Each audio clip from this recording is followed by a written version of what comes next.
What is good, Ninja? OJ over here from PlayerEssence, and welcome to the PE Nintendo Switch and Gaming News video. You know, as time goes on, more and more news just comes out, and I always want to get it to you guys as fast as possible and in the best quality that I can given the means. So I just want to first and foremost say thank you to everyone who watches the videos. You guys are awesome, and you guys really help me keep going and everything, and I just want to keep this trend going when it comes to the news and when it comes to talking about video gaming and having just a great community. So thank you for all the support. But with that out of the way, let's go ahead and get right into the news. So Splatoon 2 version 1.3.0 is dropping later today, and we do have the full patch notes, and we can thank the almighty Splatoon 2 research lab. We do have some nerfs on some OP weapons, not major, but still enough for me to go over. So there's a lot of stuff here, and I won't be covering everything as far as the full patch notes. I will be going over some of the bigger things in my opinion, and of course, if you want to check out the full thing, make sure you check out the link in the description below. So let's go ahead and get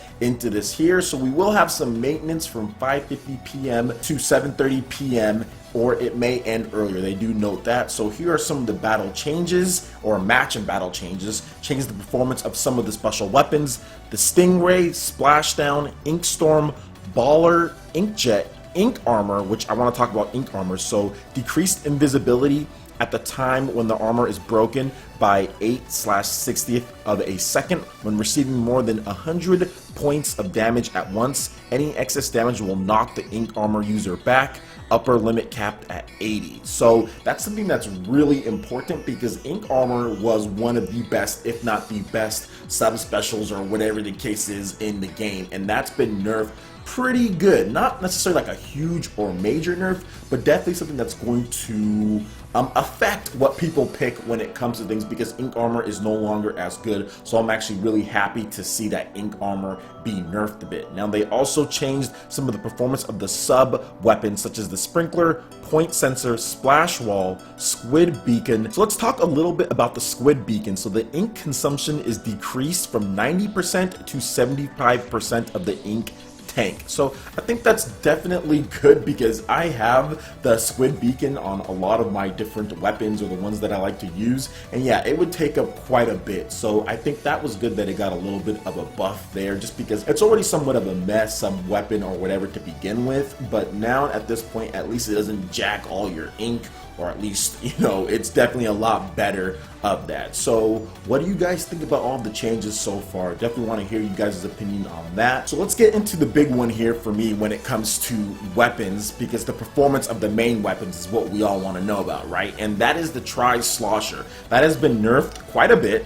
Not necessarily anything too crazy, but still got a nerf, and the maximum damage dealt has been decreased from 62.0 to 52.0, and the range shortened by 9%. So one of the things I do like the fact that they did nerf the weapon, but it seems like they only touched the Tri-Slosher. They still need to nerf some of the other things as far as the buckets go, the sloshing machines, and some of the other ones, because those ones are still a little bit OP. But I do like the damage decrease from 62 to 52, a nice 10 points. It looks like it's not going to be pretty much a one-hit kill, or almost like that before when it comes to the Tri-Slosher. And the range, that's another thing that I really hated, was the range, and nearly a 10% decrease in range is going to mean a lot in battles. Those sloshing Tri-Slosher squids aren't going to be able to pretty much snipe you out from as far as they were to before. They have to get a bit closer. So for someone like me who uses the dually squelchers, as far as having longer range than the normal dualies, at least I can put up a fight against the sloshing machines out there. So we'll see what they do with the other OP weapons, but for right now, it definitely is a start. There's a lot of great changes in there, and I definitely think that it's going to help the balance of the game, especially with the ranked and competitive modes.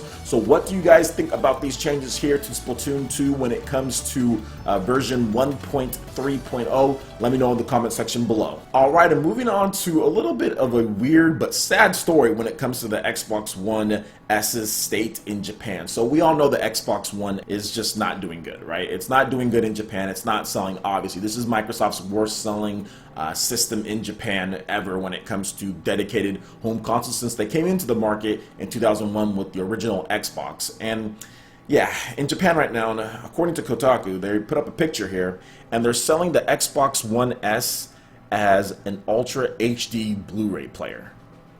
they're selling it as an Ultra HD Blu-ray player. That's what they're really marketing it as in order to sell this device, in addition to saying, hey, you can play Minecraft on it, because Minecraft is actually big in Japan. Minecraft on the PS Vita, I think, sold over 1 million units, and Minecraft on the Wii U sold really well. I think over 300,000 units or more, and Minecraft on the Nintendo Switch is also selling very well in Japan when it comes to digitally on the eShop. So Minecraft is probably the most marketable thing that the West has to offer to Japan, so it makes sense. They're marketing it as an Ultra HD Blu-ray player, which it is that, definitely. I think it is that, but the way that it's marketed is by Microsoft Japan. Microsoft has a Japanese branch there as far as who deals with the Xbox brand, and that's what they're telling the stores to push it as far as the displays go, and that's who's giving them the displays and all that. So this is how Microsoft is wanting to push their own system in there because the sales are so bad.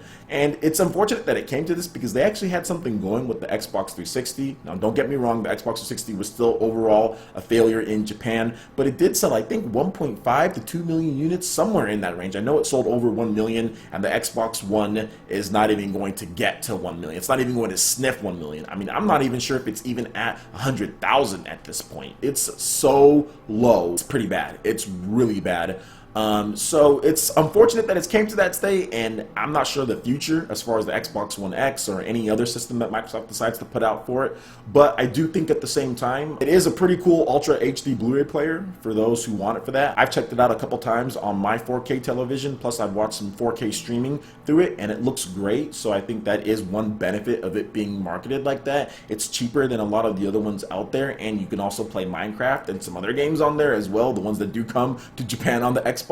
So, I mean, I think overall, Microsoft has the right marketing for it. Maybe it's going to help a little bit, but I doubt it when it comes to things overall. So what do you guys think about this marketing push when it comes to what Microsoft is doing in Japan to try to salvage any type of interest? I would love to hear your thoughts in the comment section below. All right, and moving on to the next article here. Resident Evil Revelations 1 and 2, the combination. Resident Evil Revelations collections will take up 13 gigabytes of space as far as Resident Evil Revelations 1 and 26 gigabytes of space as far as Resident Evil Revelations 2. Now, I'm not going to spend too much time on this when it comes to Resident Evil Revelations 2 because I already talked about that as far as the 26 gigabytes, but this game even has more content, which I'll definitely get into in just a bit. But the 13 gigabytes of space as far as Resident Evil Revelations 1, that is on cartridge. So if you want to buy a cartridge version of that, you definitely can in the collection. You can buy the cartridge of that, and you can not have to worry about that 13 gigabytes of space. But yeah, so that's one thing that people do have to know. But if you do buy the collection, as far as like you want the physical version of Resident Evil Revelations 2, you can't buy that individually. So you can't buy that for $20 in store. You have to buy that for $40 because it comes automatically with Resident Evil Revelations 2. So Capcom basically says if you want a cartridge of Resident Evil Revelations 1, and as far as saving your hard drive space or your SD memory card space, you pretty much have to buy both of them together. Although I think most people want Resident Evil Revelations 2 anyway. Now, the official site for Resident Evil Revelations 1 and 2, that's where this information is coming from. And guys, this is definitely not a lazy port. There are a lot of great things about Resident Evil Revelations 1 and 2 on there. There is a ton of content packed into there for $20 each. It's actually one of the best values that I've seen on the Nintendo Switch at this point. So going over the official site, let's talk about a couple things here. We do know that it's coming November 28th, 2017, and this is a 2-in-1 package combining both of them, and you're going to be able to get that for $40. So once again, it does feature Joy-Con controls to amp up the fun. So in addition to the previous control schemes that you can use the Pro Controller, normal control schemes,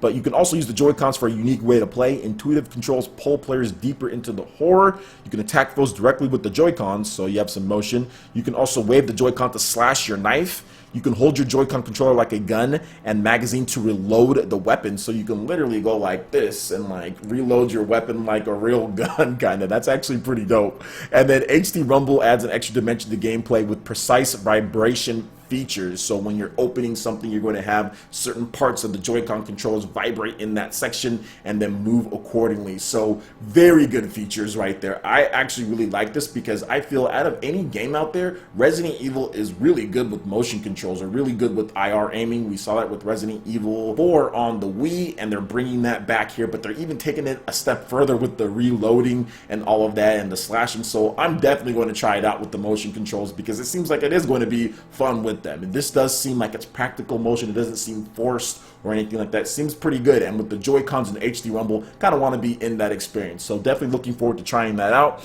Now they talk about Resident Evil Revelations 1 and the different modes. You have the campaign, you have the raid mode, and then all of the DLC is included. Rachel, Lady Hunk, the Resistance weapon pack, and the enhancement weapon set pack, all of those are included in the experience. And then also Resident Evil Revelations 2 as well. You have the campaign, you have the raid mode, you have co-op in there with some split screen Joy-Con controllers, so you can enjoy co-op anywhere you go on a single console, which is absolutely amazing. I am definitely going to be taking advantage of that when my brother comes into town, so we're going to play that. Plus it comes with the main game and all the extra episodes and add-on content. So that's episode 1, 2, 3, 4, the extra episode 1, The Struggle. You also have the extra episode 2, Little Miss. Then you have the raid mode pack. You have the raid mode character Hunk, raid mode character Albert Wesker, Resident Evil Revelations 2 as far as extra characters as well. So the base game, all the extra episodes, pretty much everything in there.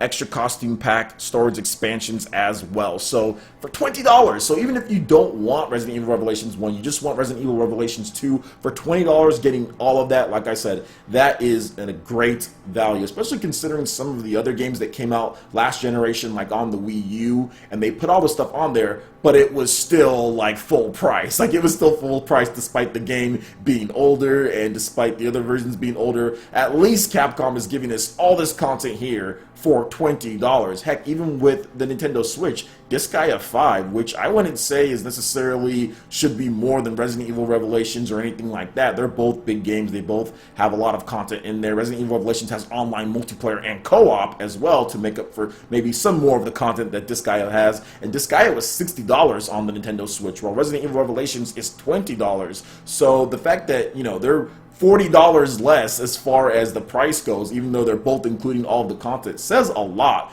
And I think Capcom is definitely expecting this one to do okay. And looking at all the stuff that you're getting and the fact that Nintendo fans didn't get Resident Evil Revelations 2, even though we wanted it, and I cried and complained about why isn't that game coming, I'm totally down for this one right here, like I've already said before. So looking forward to this. A lot of great content and extras in here. You can check out the official page if you want to see all the details. But yeah, man, it's looking really good, and I'm looking forward to playing this one on the Nintendo Switch, especially with that split screen co-op, in addition to the online raid modes and all that. It's going to be a lot of fun playing on live stream as well. All right, guys, that wraps it up for this video here. Go ahead and check out the links in the description below. We've got Facebook, we've got Twitter. Go ahead and give us a like and a follow on our social media. Really helps us spread the content of PlayerEssence across the interwebs in addition to YouTube. Also, make sure you check out our Patreon page, pledge any tier, and be entered to win some awesome prizes each month. In addition to that, we have Discord voice chat and $10 prize eShop tournaments for Mario Kart 8 Deluxe, Splatoon 2, and more. So support PE Live and PE Arena right here on PlayerEssence. Also, make sure you hit that like button if you did like this video. Lets me know you guys want more content like this going forward in the future. And subscribe to PlayerEssence for the latest news, reviews, discussions, and more.